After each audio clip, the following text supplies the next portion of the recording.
And what's more important than how you shape the future with your offspring? And so when my son was born, just knowing how important the bonding time that you got during those first couple of years were, we really structured our lives in a way that allowed us to have just a lot of time together, a lot of consistency. I find that that sense of consistency has been really important in how well my son is experiencing life and kind of achieving the things that every parent wants their child to. The more consistent my wife and I are in his life and being a constant presence in those things, the more he's thrived in what he does. And the times where we get busy and there's other things going on, like that's where you start to notice things that seem out of character when you have this kind of baseline of a child who's thriving and feels very loved. What did you learn from being the first of 10? Did that kind of prepare you to be a kind of a dad? Yeah. Did you were kind of a dad? Yeah, definitely. I was a dad in training for sure. It taught me just how smart children are, how unique and different they are, and how getting the right kind of attention from people that are important to them really influences them. My closest brother grew up being a little bit just wild. Like he was one of those boys that just had a lot going on, and I was always a person that was thinking about like why are we doing what we're doing and those sorts of things. And I had a lot of influence on him in like kind of helping route his life in a way that he still gives me credit with to this day. And it was just simple things to me, but it was just being present and caring and loving him that kind of helped shape those decisions in his own life. And that was a pretty obvious 1-to-1 ratio of what parenthood could be like.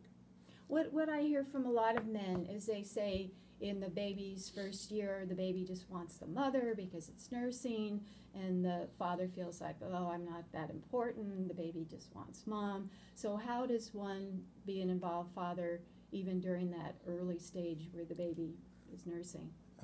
For me, it was just taking delight in every little thing. Like early on, babies are not doing a lot, and there's a part of fatherhood that's very important, which is about like interacting and playing and doing things that are pretty typical to how men relate with each other. And it's hard to get the response from a child that is normal in that relationship. You're used to going out and playing ball with someone and tossing that around, and they throw it back and they're delighted by doing that. Well, that's not what you get to do in year one. You get to take delight in the fact that, like, staring at them, they make different faces. And so you have to kind of reassess the way that you're looking at what feedback means from a child. And I just found it so fun to, like, watch Malachi make silly faces back at me or drool on me and then laugh at me because he's drooling on me. Like those were the feedback mechanisms that made my time investment like so worthwhile above just the overall kind of, I guess, moral pressure of you should be a good dad. Like those things really fed into this relationship. Ben, you've been the main caregiver for your daughter since she was 4 months, right? Yeah. So how has that shaped your bonding and attachment and all that good stuff? In a positive way, I'd say. I don't really think about being a good dad or anything like that. I just think be there for the child, to be present, observe, and learn. Is she more bonded to you, or equally, or different, or? In the beginning, it was definitely more bonded with the mom, and it's kind of becoming more of an equal thing now. But I wouldn't say more to me. Because the studies that I've seen is babies get excited when the dad comes in the room. They're like, oh boy, I get to play. And they're soothed when mom comes in the room. So they associate men with, this is going to be fun. I'm going to get thrown around like a football. Yeah. I've definitely observed that a lot in other other children.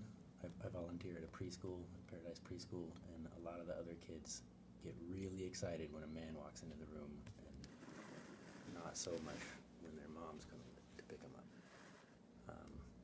With me, I think it might be a little bit different because I spend a lot of time with my daughter, and my wife works for most of the early part of the day and then comes home, and so it's a pretty equal cut in terms of whether or not she gets excited to see her parent, because one of them is always coming home and the other one is always leaving. So. Okay. Tony, how long have you been such an involved father? When did you start, like from the get-go, or? Yeah, pretty much as soon as our first child was born. I was the women's soccer coach at Butte College, so that actually afforded me the opportunity to schedule basically my practice time, class time around my wife's schedule, who is also a teacher. So during the days when she went back to work, I was home with our first baby, then babies, but was able to do all of everything during the mornings, and then in the afternoons when she returned from school, from work, I would go to the college to run practices, and that was pretty much the schedule I've held for the past 10 years. So it did allow me time to spend with my oldest. 17 months, it was just the two of us, and then baby brother came, but we definitely had all that morning time and afternoon time to get into adventures and to bond and to do all those things together. Your kids are lucky, all of you. Your situation's a little bit different because you're sharing mom's house, dad's house. How long have you been doing that? Well, let's see, since my son was 2 years old, so probably about 10 years now.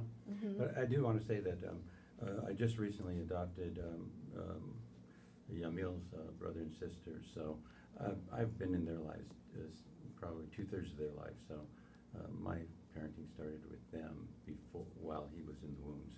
So that's your ex's kids? Right.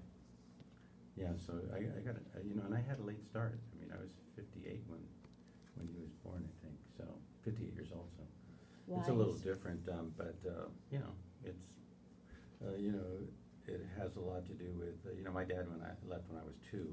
My mother, I was put in juvenile hall when I was 9. So social services. So our family of 10 was split up. So I was raised by an aunt and uncle. So parenting, being a father was like incredibly special when it came to be. And I really never stopped to think about it, other than driven by a lot of love, and then also the kid's mom really educated me on how to be a good parent. I think she included me, and I was there at the birth. Everything was all a total involvement. I took leave, paternity leave, and spent a lot of time with him as he was growing into his early year even. And so, I probably have learned as much from the kids I suspect they've learned from me, but I certainly have learned a lot from them. Big lessons. How do you work to schedule mom's house, dad's house? I go by whatever, we've kind of alternated schedules because she was a student for quite a while, now she's a nurse, so it just works around her schedule. My schedule's really flexible being a professor, so I can, I've worked it out. My schedule I've designed, so I'm done by 2, so I can pick them up from school, I can drop them off at school, I can make lunches, and be fully involved. So I've organized my life around the kids' lives, and it's suited me well and not interrupted my professional interests and requirements. So. It seems to me that this is a big change, because when I wrote my book, 50-50 Parenting, at that point, if a dad was with a child in the park, people said, "Oh, it's so nice you're babysitting for your wife." It was like, it wasn't, they didn't think that a dad could be caring for the kids on his own. It was just some kind of favor he was doing for the mother. So I'm wondering what your observations are about why it's changed, so that now it's cool for men to hug, and it's cool for men to express their feelings and to be the one who's pushing the baby in the stroller. John, do you want to take that since? Yeah, you're- I think at least my generation. I'm 34, and growing up, like there was definitely like a shift in terms of how much men were allowed to express their feelings and emotions and things like that. My dad's probably one of the strongest people I know, but I know like as he was coming up in the 70s and 80s, like that was a very different era where men were expected to be strong or they weren't men. And because of kind of a lot of the social changes that have happened over the past 40, 30 years, something like that, for a man to be more than just a one-dimensional working machine that has to instill strength in their children, like that's important, but we also get to be other things. And I think society overall has allowed men to do more of that. Yeah. I think the women's movement contributed to that, don't you? It really emphasized that we should have options, women should and men should. So how many kids were in your family, Tony, when you grew up? I have one sister, But you had kind of an extended family. and then I have multiple cousins that were always close by for holidays and summer vacations growing up. So did you see, was your father spending a lot of times with you and your sibling, or what kind of role models did you have? Yeah, I feel like my father did. My mom and dad divorced when I was in 7th grade, but prior to that time, and I don't know if it's just the memory that sticks, but I remembered going out to parks with him a lot, shooting hoops with him. He taught me karate when I was 6 or 7. Those types of things stick. So whether the actual amount of time was less, those feelings of closeness and connectedness is what stuck with me. He did work for the Bank of America, so his schedule, I think he worked like in the office portion, so he worked like swings, sometimes in graveyards, which allowed him, again, to be home during the better part of the day when we were younger. So, in 50-50 parenting, some of the men were involved because their fathers weren't, and they decided, I don't want to be like that. I want to be involved with my kids, and I don't want to be the man who throws his socks and his underwear on the ground and expects the wife to pick it up. So some were reacting to fathers who weren't good role model in their eyes, and others had good role models. So it sounds, Art, like you kind of came from the family, this is not what I want to duplicate. Well, in terms of my father, my uncle who raised me was a loving, really wonderful man. And my aunt was really wonderful also. She was not intimate in a physical way, so I don't know what I tell the story sometimes. I don't know what it's like to lay your head down on a parent's lap. But I know what it's like for my sons and his brother and sister to do that to me. So I've learned it from a reverse way. But Right. I never really, I only met my dad when I was 13 and then again later in life. And he called me, I think, when I turned 40 and tried to have a conversation. It was a very bizarre situation. There was a lack of intimacy. I just didn't know the person. But, my aunt, I washed dishes and did things like that in the kitchen. We did a lot of, women were really in charge of the family in my Mexican cultural family anyway. And I think they taught lessons about how to be involved and do your own ironing, doing your own clothes. And so I took naturally to that. And it was easy becoming a father for me. I never really thought about it other than it was the most wonderful moment in the world. And it still is. Every day is just incredible. That's Yeah. I think, the most incredible experience that I've ever had is seeing a baby crown. I mean, that's such a miracle to see a baby's head come out. Like, whoa, that's a human being that we just whipped up here over 9 months. Yeah, that's how it happened. John, anything else you want to say, parting words, before you go off to do a demonstration of West Coast Swing? Just thanks for having me. This was a really cool conversation to be a part of with other dads who are excited about their children. It's such a gift in my life, so it's exciting seeing other people feel the same way. Okay, thanks. thank you, And guys. don't forget Downtown Dance, people. Is that the name of the website if they want to see the schedule of classes? DowntownDanceChico.com. Okay, great. Okay, thanks. I'm interested in how masculinity is changing. So, Switch. yeah, you're raising boys, 4 boys, 5 boys between you. So, I know when my son was growing up, his stepmother said, "Big boys don't cry." And I said to him, "Oh, crying is healthy. It really helps you express your feelings, keep clean things out." So I'm wondering if how you're approaching raising boys, and if you have to deal with that kind of thing, that boys have to be tough and not be sissies and not be like girls and not cry and not express their feelings. Art, do you want to take that one? Yeah, not at all. I remember one of the lessons I learned when I was like 15 or 16 after having a girlfriend dump me, and I was all emotional, and I remember my aunt saying, "You have to act like a man, act like a man." And I remember that, and it really hurt my feelings that she would say that. But I've never, ever thought that way in my own life. It just was so in front of who I was as a person. So in raising my son and his brother and sister, you know, for me it's just about love and, you know, being connected with them. And I never really think about needing to work in a masculine way. I just think there's so much realm of emotions and feelings and thoughts that they have and lessons that I'm learning from them. I remember when he was, I think he wasn't even a year old. I remember rocking him in a chair at 2 in the morning and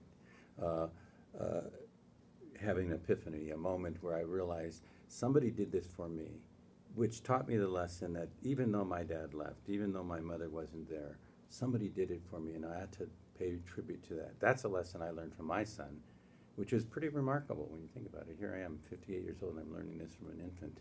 In that instant, that moment, it just was an incredible kind of ontological experience for me. It just woke me up and said, get over, you know, it helped heal my relationship with my biological mother in that way. That I had to But don't you think boys get that pressure from peers and at school and whatever to be tough and be boys? Don't be like a girl. I think they do, and I think that's too bad. I don't know that, you know, I don't. We haven't really run across that in a way, because the kids seem to be real well balanced in terms of their connection with their own emotions and their own emotional development, and also their cognitive, and they seem to always be connected with boys and girls, and you know, they don't seem to have the same struggle that I might have had growing up. And you know, there was a totally very different generation back then, I think, Yeah. as compared to now. Ben, do you have an observation about that?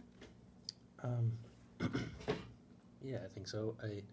When I was growing up, there was a lot of pressure to be masculine, I guess. Do you mind saying how old you are? How old I am? 37. And so my dad wasn't around when I was growing up. So you were talking about the negatives type of learning. So I learned things not to do as a father, as opposed to how to do it. And it's worked for me. You know, I've applied that. Don't say these phrases to your kid, things like that. Having a daughter is a little bit different. I think I don't have to really deal with her. I mean, I do have to deal with pink a lot. You know, everything has to be pretty and pink, and I'm okay with that.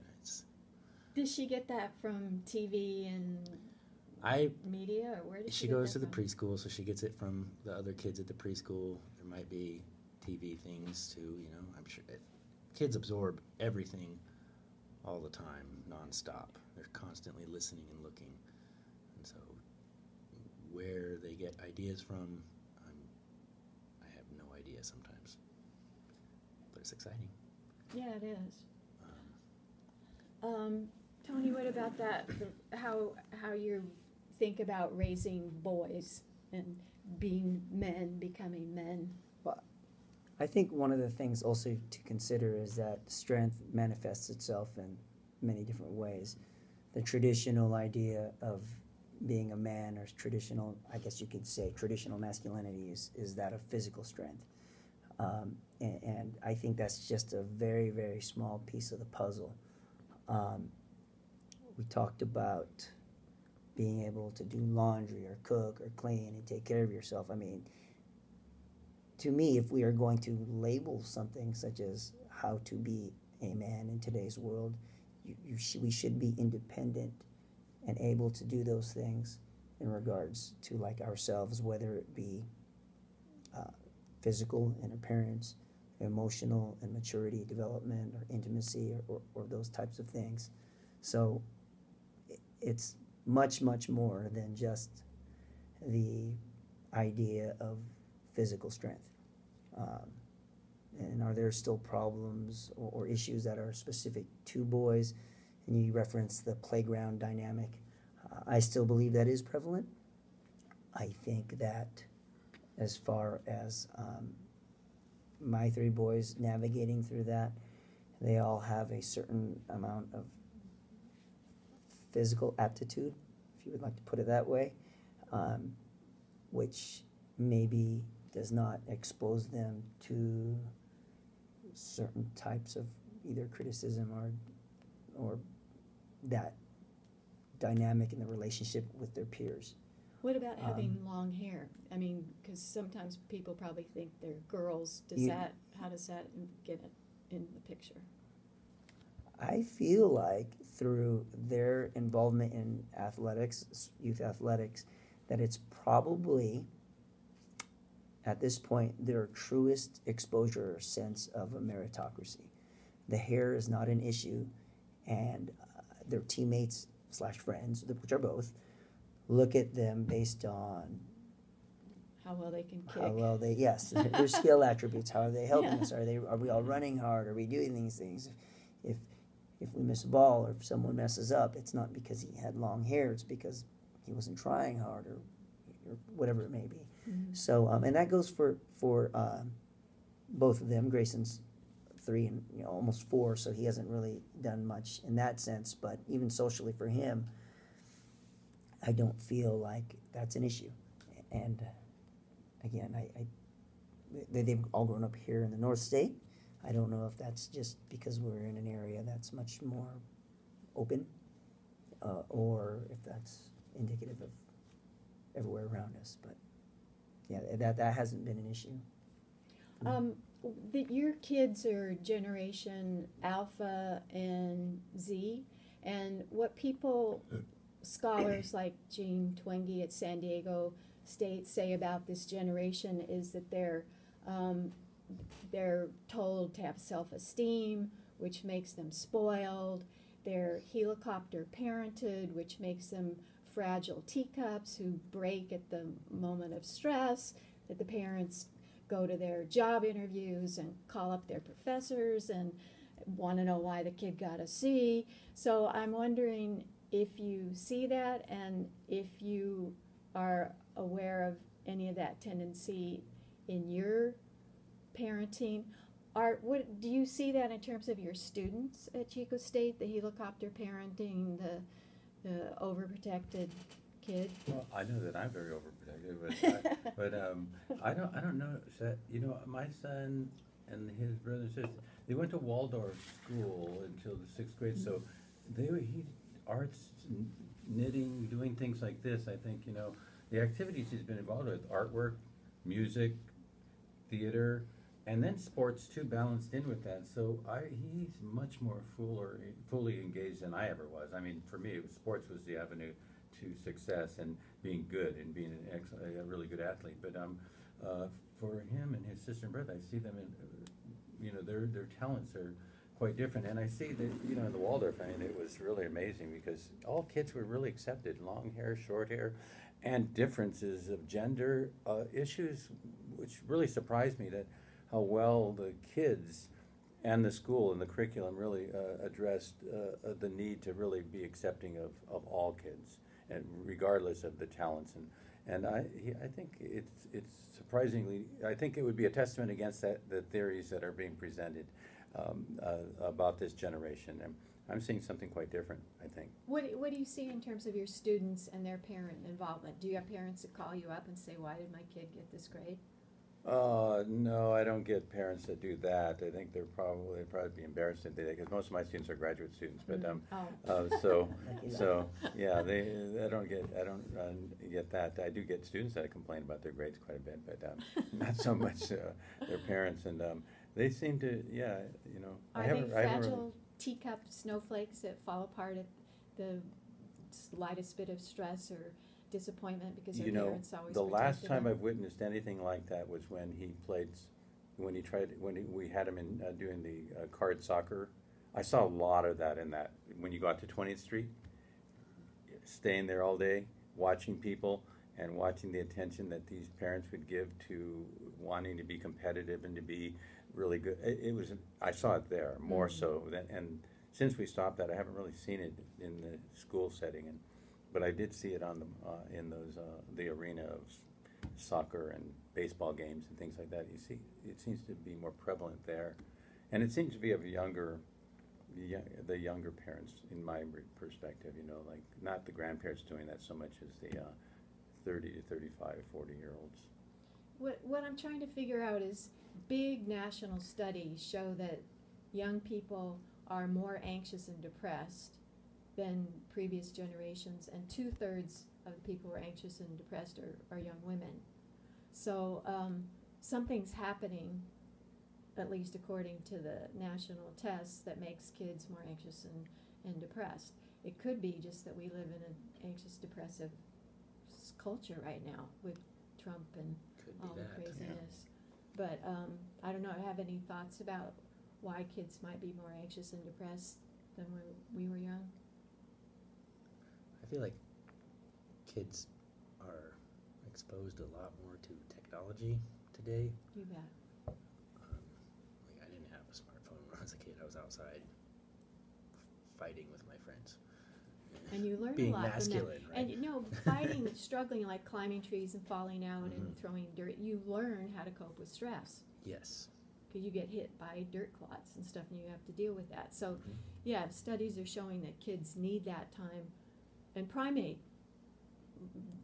adolescents do the same thing. They fight and learn how to do things through struggle. So if your parent is always protecting you, then you don't learn how to cope with stress. Yeah. But I feel like when I was growing up, I observed plenty of the other side too, of the real fragile kids that had trouble dealing with that kind of stress. So I don't know if it's something different nowadays than 20 or 30 years ago, but What about your college students? Do you find that they're more fragile, anxious, depressed, worried, or not? And I'm glad you asked that. I think it is interesting in that working especially with first-year students in our classes, we get an opportunity to kind of get a pulse on today's young people to find out where they really are. And what I've noticed over the years, several years, is not quite as dark of a picture as I feel is being painted, at least again within our population. I do want to touch on a point though. We talked a little bit about going out and playing or letting kids sort through things. It just reminds me, I actually, when I was doing my thesis at Stanislaus, came across an abstract about children and rough and tumble play. And it was basically the social hierarchy when we were probably all kids, where the oldest, strongest, both, child in the neighborhood was the alpha and led the other kids through whatever game they were playing.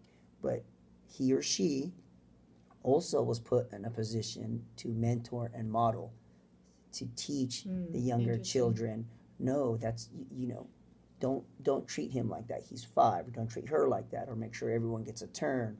Or as an example, when I was younger, everybody still played baseball in our court. When I was like 7 or 8, I got 6 strikes. And the high school kids made sure I got 6 strikes until I hit it out of the court, and then I got 3 strikes, like the big kids. And so those were the types of things. I think that's probably one of the biggest things children, this generation, is lacking, is the ability to have some sense of leadership amongst themselves. Because they can't play in the neighborhood Eh, because they- the parents are they afraid rarely they'll do. get kidnapped or. Yes, they rarely do, and most are involved, my kids included, in some sort of something organized. So, and again, if we speak about sports, this is probably something culturally too. If you look at, like, take soccer in the rest of the world. One of my assistant coaches grew up in England, so when she was 10, they played with the older people, adults, all the way down to 7, 8, 9, 10-year-olds. And they learned from the older people how to play the game, and that was modeled. So there was always some sense of social learning that was going on there with someone in a position to teach. I think that dynamic, to a greater degree, is missing today. Right, because you're mostly with people your age. Yeah, and again, more organized. It's not as novel, or like the street Right. ball type of thing is occurring as regularly Yeah, spontaneous play. when I was growing up, we got home, we ate something, we left. We we roamed around the hills. We, like I say, threw dirt clods at the boys, built forts, hiked. We didn't around the parents at all. Yeah. And then we came home when it was dark and ate. Right, yeah, I think if I were to pick out one thing, I'd say that most kids that I'm seeing now, because most kids aren't playing sports. The majority of kids are not. I mean, there are a lot of kids that play sports, but when you look at the numbers, really, most of them aren't. Most of them are doing other activities, and a lot of those activities are really centered around being around in home, not Or in leaving front the of a house. screen, yeah. Not leaving the house, and that's the biggest difference. Right. That's the biggest Yeah. challenge I have is I Yeah. love being, in our neighborhoods, we'd go out in the middle of the night and sneak into theater. I mean, we were pretty crazy, but and somebody was watching after us, but we weren't thinking about being kidnapped, and so now, and I find myself, there's no way I'd let them run around at night, late at night and things. Right. But in our days, I mean, that's how you learned and you grew. And now I see a lot more sitting in the house, doing interactive activities, either through electronics or other play activities, but it's centered around inside the house as opposed to being outdoors, which is quite different, an adjustment for me in particular, Yeah, as a father anyway. yeah. It seems to me that what's really pernicious is addiction to screens. I know Soren, the 7-year-old in my life, he's addicted to Minecraft. He wants to Yeah. see it all the time, and not even build it, just see these hyper stories about dinosaurs and cows and Pixels and yeah. So how do the three of you handle screen time? What do you allow or don't allow? Art, do you want to? Well, I know I'm a lot more lenient about this than his mother is. But when they were growing up younger, there was a restriction on the amount of time. Anymore, I don't really put restrictions and he's very much into Minecraft. But he's not only into Minecraft, he'll turn around and start playing the guitar, and he'll start drawing and doing freehand drawings, and he does music. He's writing his own a couple chapters for a book and a song this summer. So I look at the range of things and I go, how would I ever restrict him? No, you want to do that? Okay. If he was only doing that, then I would be worried. But I'm looking at him and the kids, and they're just incredibly engaged in these activities. And Minecraft is a kind of an interesting one because when I look at the screen, I go, what? And then all of a sudden he's building a house. And he's building rooms and designs and a ceiling filled with stars. And it's just a very creative process. So what I don't get, he does. And I can see it come out in other activities. So I'm much less worried about it. If it was only one thing, I would definitely be concerned. Yeah. But there's so much other talent. And then doing incredibly well at school. He's doing, I would never have gotten the grades he's getting. It's just incredible. So it's just remarkable. So it's hard to really put restrictions on time, other than do your homework and things like that. Right. Ben, how do you handle it with a 4-year-old? Is she? I would say the hardest thing is to avoid it yourself. It's hard to not stare at your phone and be on Facebook or Twitter or whatever. Whenever I go to the park, like Caper Yeah. Acres, I see all the parents. They're not looking at the kids. And the kids see that too, and they want to do Throw what their it in the parents toilet. do. Or throw it away. Some studies say. Yeah, that's what I want to do. So I think that would be the hardest part, is just to not do it as a parent or at least reduce that. My daughter doesn't. She throws a fit if I brush her hair, so I'll let her look at pictures on my phone while I do it to distract her. You That gotta do seems what to work works, about yeah. 60% of the time. She watches a few shows on Netflix, her little kid movies and things like that. But she also, like you were saying, she's also really diverse in what she wants to do. She plays the guitar. She loves to draw, loves reading. She's constantly trying to work out the words and wants me to read to her all the Oh, time. wow. Super cool. So, That is cool. like you, it doesn't really concern me so much if she wants to watch sing again today. you know. You teach kids guitar? You give Yep. lessons? I give music lessons to whoever, any ages, Ah. children, little kids and up. If someone wanted to take a lesson from you in guitar, how would they find you? Do you have a web page? I have, you can find me on Facebook. It's Ben Jacks, and then there's another one specifically for my music stuff. It's Ben Jacks Musician. You want to spell that for us? BenJaks. Musician. So if you want a good music teacher, we got one for you. I teach at the Music Connection, right? at Music Connection thought you and were- at Harriet's right down the Okay. road. Yeah. What age do you think kids are old enough to start? I know it depends on the kid, but It's- roughly. You can do music things from the very beginning, whether it's just egg shakers. I used to work at a music school for kids here, and they'd have 2-year-olds in these classes with someone singing guitar, playing songs, like Slippery Fish. It's a fun little kid song, and you just get egg shakers or ribbons or things for them to play with and do these motions. So they learn rhythm and to listen to the Mhm. music, yeah. Yeah, I would say rhythm is the place to start with learning music. Tony, how do you handle media and screens? Well, we're a little more concrete in our household. We do not have a TV. We do let them watch screen time that is reserved for weekends, Friday, Saturday, Sunday, and there's typically a time limit. So it's like hour and a half, 2 hours sometimes on maybe a Sunday. But for us, there's no screen during the week during school. That's great. Yeah. What if they want to watch different shows and they only have 2 hours of screen time? How do you work that out? Well, we start to do a little bit of social, some social problem solving there. We do have an iPad and I have a work laptop too, so sometimes they can split up, the boys, or my mother-in-law lives down the road, so sometimes they just scooter down there and watch something on a big screen. But typically their interests align and they'll watch something together. Yeah. I read a study that it was like 2/3 or something of kids programming is they're mean to each other, they're rude, they're crude. When I see kids programming, I'm amazed at how much of it is really ugly. Nonsense. Yeah. You don't agree with that? No, I said no, that is utter nonsense. Like, yes, the programming is ridiculous. And Like Dora the Explorer is about the only good thing, and there's a nature show with two brothers, I forget what it's called, but Wildcrats. Wildcats. Yeah, But that bit. But the other shows, they're just like knocking each other down and insulting each other. It's like, whoa, that's not a way to raise kids. Yeah, we always, preview anything that my daughter watches. Yes. Just to make sure that it's not going to be something like that, and it hopefully will be somewhat edifying for. Yeah, if you start with the PBS programs, a lot of them are really good. The Wildcats, I mean, it's based on science, based on Yeah. nature.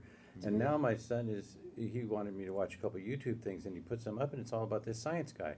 And he's working out problems, and I'm thinking, wow, this is awesome. It's really math problems and science problems. And so I think if you start it out right, they just naturally go in that direction. And he doesn't really want to watch violent things. I mean, he'll watch some of, Star Wars and things like that, but not so much these ones that have less substance underneath them, form without substance. But so I've kind of been enjoying the fact that he's starting to pick up things that are science oriented, I art love it. oriented. I don't know how it happened. It's amazing. I give credit to his mom. I think that she used to have science Fridays all the time and things like that where the kids didn't do things, and so I think that planted the seed for really good activities and involvement. Being an older dad, it's hard though. I get tired more easily. But don't you guys get tired too? All the time. I am never not tired. Ask Dr. Gale is made possible by the generous contributions of KZFR supporters and by Peterson Tree Care, because trees need care. John Peterson continues his family tradition of caring about Chico's amazing natural resource. Licensed, bonded, and insured with financing available, Peterson Tree Care handles residential and commercial properties and can be reached by calling 518-0924. Ask Dr. Gale is also brought to you by Rooney Law Firm, defending your legal rights and dedicated to improving people's lives one case at a time. To have a free legal consultation for all your legal matters, you can call Law Help or visit Rooney, spelled R-O-O-N-E-Y, lawfirm.com. Just to let you know, Ask Dr. Gale is on the second Thursday of each month from 6 to 7. Next month, the women's health specialists are doing a show on abortion, and that's November. And December, I thought that I would have a panel talking about Jesus. So I've invited a rabbi who accepted, a Catholic priest, and a Protestant minister, and a Muslim imam to talk about what Jesus means in their traditions. So I thought that would be interesting, don't you think? Oh yeah, sounds great. I was a religious studies major, so that will be. Oh, I was. That's what my PhD is in. All right. Where was that you got? Here. Oh, here. Oh, okay. Let's talk about discipline. It sounds like you all have really pretty marvelous miracle kids, but when a situation arrives where they don't follow rules, how do you handle it? What's the policy? It's tricky. If I say go to your room or something, she'll just tell me no. And so one time, what I did do was I was getting pretty frustrated, and I said, "All right, well, I need a timeout." So I went to my room, just got some alone time. The doors were locked; she wasn't going to get out or anything like that, And that lasted about 45 seconds, and then she came in to get me and bug me some more. So it's hard to discipline a little kid. I'm not exactly sure what the answer is. But it sounds like timeout is kind of your go-to. Yeah, we definitely don't do the spanking. Mm-mm. I was spanked, and I don't see how it. It just makes you angry. Yeah, and at some point there's. The kid gets too big. Yeah, exactly. That's right. Tony, what do you do for? They must squabble. They do. Sometimes we have to separate them by putting them in separate rooms or on separate levels. And I'll be honest, sometimes initially it seems like it's a good idea because there's ruckus and crying on one floor. But then when you do that, then there's crying on 2 floors. Yeah. So, but really, I think discipline as a whole, whatever we're implementing, whether it's reward-based or removing a preferred activity for a certain amount of time or whatever it is. So there's consequences. Yes, consequences, and we always frame it so that they feel like they have a little bit of accountability, even if their little brains can't quite cognitively process that. We let them know that your choice means that this can't happen. When you choose this, then these other things don't happen because you're either inappropriate or this is for someone who has the ability to behave in such a manner. I would say, though, that, again, whatever you do, if you are talking through something like that, follow through is absolutely essential. And people say, you need to follow through for numerous reasons.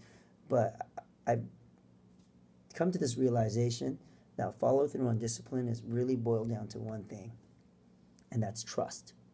It's trust. That your word is good. Exactly. Then, because even if you're like, oh, I shouldn't have said that, but I did, and now I need to do something that's really going to be yucky, and we're both going to be sad.